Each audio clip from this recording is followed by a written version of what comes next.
In Chapter 6, Section 3, we start talking about solving trig equations. Now, we've already done a little bit of this as far as working with trig equations to get them into our inverse function form, but we haven't found our set of solutions, our set of angles that are all solutions for a trig equation. We're going to do that now.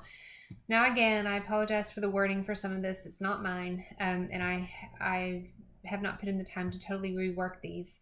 You guys know how to solve equations. Algebraically, you have been working with solving equations for many years now. The solution to any equation is the set of variables that make the equation a true statement. So that is true whether we're looking at polynomial equations, quadratic equations is a type of polynomial equation, rational equations, trig equations, doesn't make any difference. Every variable that makes, every solution that makes the statement true is a solution to the equation. Okay, so for this first example, we're going to check to see whether what we're given is a solution or not. So we're determining whether the angles that we're given are going to be solutions to sine theta equals 1/2. Well, is pi fourth an example of an angle whose sine function value is 1/2? If it were, then we could say sine of pi fourth equals 1/2. Is that a true statement? Well, no, it's not. Sine of pi fourth is square root 2/2, so no, that is not a solution. What about pi sixth? Does sine of pi sixth, if I plug in pi 6 for theta, equal 1/2? Yes, that one is a solution because it makes that statement true. Now, on C, we're going to reword this. Take out because. All 6 of the trig functions are periodic. That is true. They are not, however, periodic over the same period. So let's define that a little bit more specifically. 4 of our functions are periodic over a full rotation, over 360 degrees or 2 pi. So let's figure out what those are. Hopefully you remember that sine and its reciprocal cosecant and cosine with its reciprocal function secant repeat themselves every 360 degrees or 2 pi radian. So these 4 functions are periodic over a full rotation. That means that if I keep rotating, there are an infinite number of solutions where each time I come around, I land on that specific location. Now, it leaves out our other 2 trig functions, tangent and cotangent. Tangent and cotangent are periodic as well, but they are periodic every 180 degrees or pi radians. Periodic over 180 degrees or pi radians. So don't forget that. We've got these 4 that repeat themselves every 360 degrees or 2 pi radians. These 2 trig functions have a different period. Okay, so let's go back to what they were getting at. Because every time I come around, I'm going to land on that place again. I have an infinite number of solutions that fit. What are some of the other solutions? Well, let's kind of look at what this actually looks like. Where is sine theta 1/2? Well, it's 1/2 at pi 6, right here, at pi 6. And it's also 1/2 because sine is a positive 1/2 over here, also pi 6 away from the x-axis. This is 5 pi 6, right? So let's focus first of all on pi 6. Pi 6 is a solution. If I go around all the way and come back here again, I've gone 2 pi plus pi 6. Well, 2 pi would be 12 pi 6 plus 1 more would be 13 pi 6. If I go another revolution, I would be at 25 pi 6. I could go backwards. I could start at my x-axis and go backwards, and that would be a negative 11 pi 6. I could go again, and that would be a negative 23 pi 6. Those are all solutions that land at this location. Well, what about this location? We've got 5 pi 6. I could go a full revolution and come back here again. So that would be plus 12 would be 17 pi 6. I could go again another 12 to 29 pi 6. I could go backwards. This would be 6 pi 6, 7 pi 6, negative 7 pi 6, sorry. Let's change that, negative 7 pi 6, and I could keep going in a negative direction. I have an infinite number of solutions I could give that land at these two locations where my sine function value is a positive 1/2. So keeping that in mind, we're going to solve some trig equations. Okay, find all solutions for this trig equation. Now it says we're going to solve the equation for theta, first looking at this restriction. Okay, we're going to isolate cosine theta. So let's isolate cosine theta. 2 cosine theta minus square root 3 equals 0. I first move that square root 3 over, and then I'm going to divide by the coefficient so that I get cosine theta equals square root 3 over 2. I'm looking for the angles theta where this is true. So let's think about sketching that. Well, cosine is a positive value in quadrant 1 and quadrant 4. Cosine is square root 3 over 2 at pi 6. Right there, right? At pi 6. It is also square root 3 over 2 and in the other direction away from the x-axis at 11 pi 6. Those are the two places, two values for theta inside this restriction from 0 up to 2 pi that satisfy that equation. What about all solutions? What about if I'm not going to restrict it? I want to know if I just kept rotating an infinite number of times, what would my solution set look like? Well, I can say, all right, anytime I land on pi 6, so plus 2 pi k, or anytime I land on 11 pi 6, so that's plus 2 pi k, and then I can say where k is any integer. So that gives me all possible solutions. So if I land here, any rotation of that, or if I land here, any rotation of that, where k is any integer. Now another way of saying where k is any integer for this book is to say k is an element of, and that z is a set of any integers. So k is any integer or k is an element of z. That's just two ways to write down the same thing, just like we use that fancy r for all real numbers sometimes. And then it asks us to list 8 of the possible solutions. I'm going to pull this back a little bit so I have a little bit more space showing. List 8 of our possible solutions. Well, we already had a bunch here, right? For pi 6, we already listed these.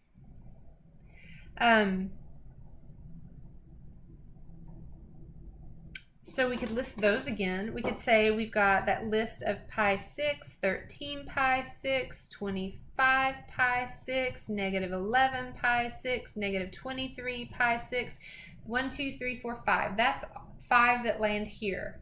What about a couple that land here?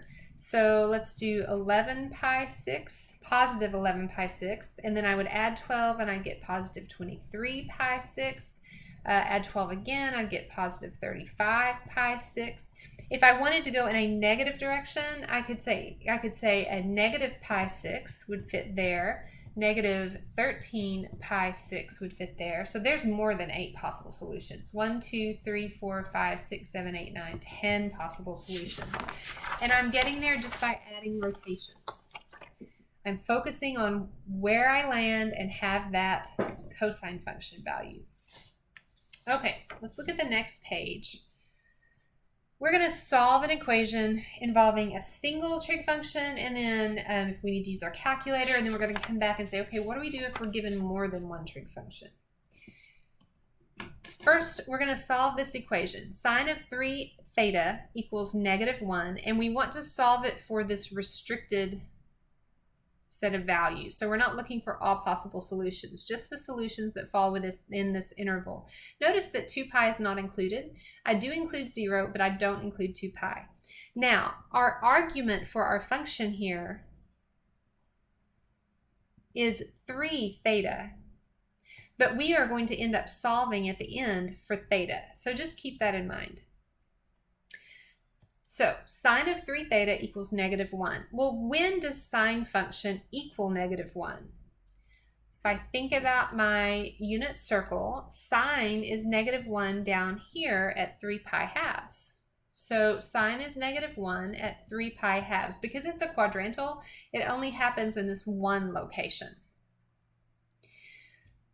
So my solution set is going to be 3 theta is equal to 3 pi halves plus 2 pi k, as long as 2 is any integer. Remember, I could say 2 is an element of the set of integers. Okay, so that has solved for 3 theta, but we need to solve for theta. So we need to divide out that 3. We're going to divide everything by 3. When I divide everything by 3, I get theta equals, well, if I divide 3 here, that becomes pi half, and I divide 3 here, and I get plus 2 pi thirds k for all integers k. Notice that I have changed the period. When I divided by 3, I totally stepped away from my unit circle. I changed my starting place and I changed my period. This is no longer periodic over 2 pi. It's periodic over 2 pi thirds. So where I only had one solution for 3 theta, I'm going to have more than one solution here. Let's write that solution set. So if we start at pi half, and we're interested in this interval from 0 inclusive up to 2 pi. So I'm going to start at pi half and I'm going to add 2 pi thirds. Well, pi half plus 2 pi thirds, I've got to have a common denominator. Let's use 6. That would be 3 pi 6 plus 4 pi 6. Get both of those with a common denominator. My next solution is 7 pi 6. And then I add another 4 pi 6. That's what I'm going to be adding every time. Gets me to 11 pi 6. That's still within this restriction, this interval. But if I add another 4 pi 6, I'm at 15 pi 6, and that's beyond this interval. So this is the set of angles theta that are the solution for that equation. What if we need to use a calculator? Well, we know we need to use a calculator when we have a value that does not show up on our unit circle. For example, I have sine theta equals 0.4. Well, 0.4 is not a sine function value for one of my special angles, so I'm going to have to use my calculator. When I use my calculator, I'm going to be using my inverse function button because I know the sine function value and I need the angle. What quadrants am I going to be looking at? Well, sine is restricted to quadrants 1 and 4, 4 and 1. This sine function value is positive. So we know that we are in quadrant 1 because sine is restricted from negative pi half to positive pi half, so that we have it as a 1-to-1 function, and it's going to be positive in quadrant 1. So that's the angle we're going to get. All right, so take your calculator and do sine inverse of 0.4. So we are in our radian mode, so that's good. And we're going to do sine inverse of 0.4, and we get a radian value rounded to 2 decimal places of 0.41. All right, so our angle is 0.41, and it says to draw a sketch. All right, sine is positive, sine inverse is restricted to quadrant 1. So we've got this angle theta right here at 0.41. Is that the only place where sine is positive? Well, no, sine is also positive in quadrant 2. It's just restricted for our inverse function use, so we don't get that from our calculator. So let me change colors. We've got another angle over here in quadrant 2 that is that same distance away from the x-axis, that also has the function value of 0.4. This is also sine inverse of 0.4. It just isn't given to us by the calculator. Well, how can we get it then? Well, this is pi. What if I do a half rotation over here? This is pi, and I am 0.41 radians away from pi. That's exactly how I get there. Pi minus that distance away I am. And if I do that in my calculator, I do pi minus 0.41, and I see that I get 2.73.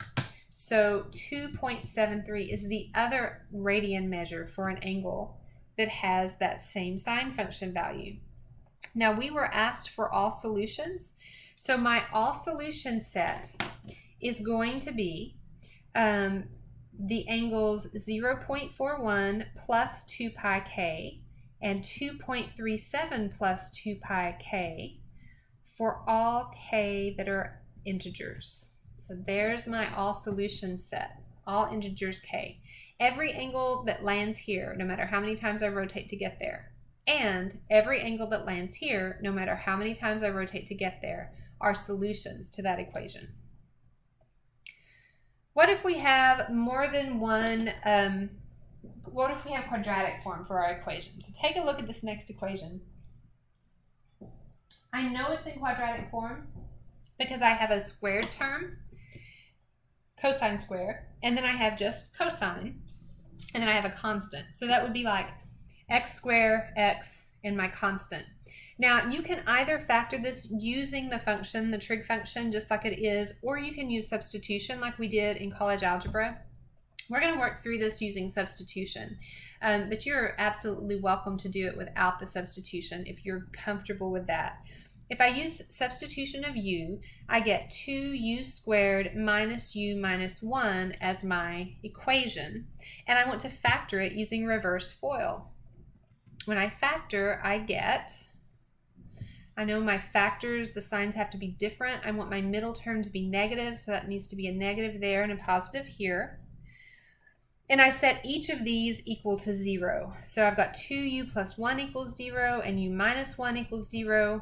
That gives me a value of negative 1/2 for u and a value of positive 1 for u. Now we have to undo the substitution. If you had opted not to do substitution, you would have simply said 2 cosine theta plus 1, 2 cosine theta minus, or not 2, just cosine theta minus 1 equals 0. And then that would give you cosine theta equals negative 1/2 and cosine theta equals 1, which is my next step on the next page. When you undo your substitution, that's what you undo it to become, negative 1/2, positive 1. All right? Okay.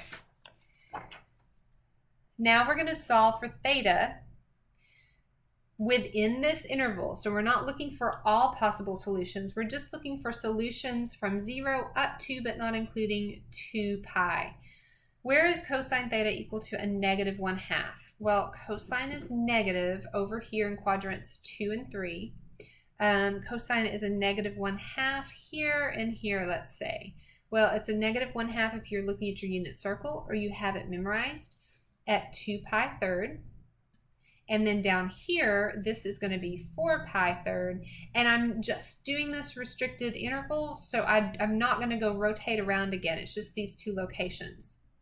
Then, where is cosine theta equal to 1? Well, cosine theta is 1 here, but our restriction does not include 2 pi. So those are the 3 values for theta, the 3 angles that satisfy our solution, our equation. What if, on example 3, what if we have more than one trig equation mentioned? Our equation we're given is cosine square theta minus sine square theta plus sine theta equals 1, and we're asked to solve it over that interval. Well, I can't solve when I have 2 different variables. This would be like solving for x and y at the same time. It's easiest if I can substitute and I can get everything in terms of x or everything in terms of y. Since I have both sine square and sine, what I need to do is come up with a substitution for this cosine square theta. I need to do that because, like it says, all trig functions need to be the same. All cosine, all sine, all something. So we're going to use an identity to rewrite this cosine square theta in terms of sine.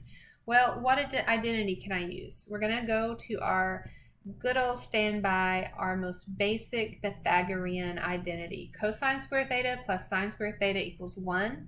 I need to solve it for cosine square theta because that's what I need to substitute for. So cosine square theta is 1 minus sine square theta.